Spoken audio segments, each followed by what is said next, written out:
We can all probably agree that Donald Trump's wiretap claims are false, right? It is pretty outrageous to think that a sitting president would tap the phone of an incoming president of the other party. So we have that out of the way. Probably didn't happen. Still, something funny happened this week. The New York Times published a long explanation and a Q&A site to track the reporting of the incident. So what on earth are they having to explain? I mean, outlandish president makes outlandish claim, so we all quickly shoot it down and live happily ever after, right? The problem is that the president and the media, including Breitbart, based their information on the possibility of wiretapping from the New York Times. You may remember that back in December, President Obama ordered a full investigation into the Russian involvement in our election. So in January, when it was reported by the New York Times that the U.S. counterintelligence officials were monitoring Russian communications, it came as no surprise.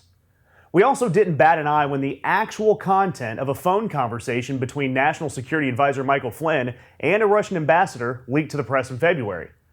The press spoke glowingly of the Department of Justice, FBI, and even the Obama administration for the amazing work they did to crack down on these illicit activities.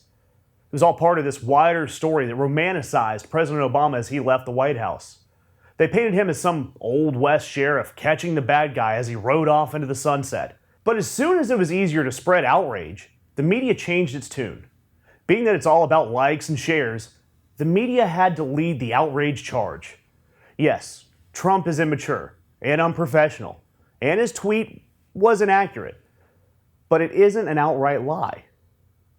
To recap, the DOJ, under Obama, leaked an actual transcript of a conversation between Michael Flynn and the Russians.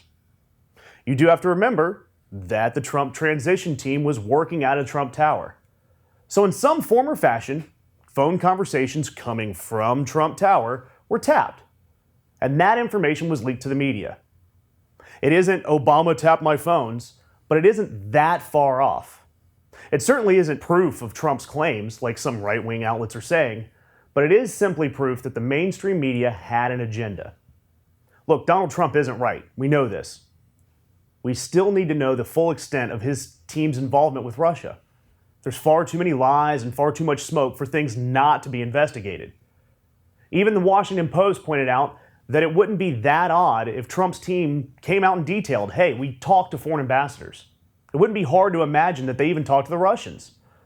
But by attempting to whitewash any contact they had with Russia, it raises suspicions.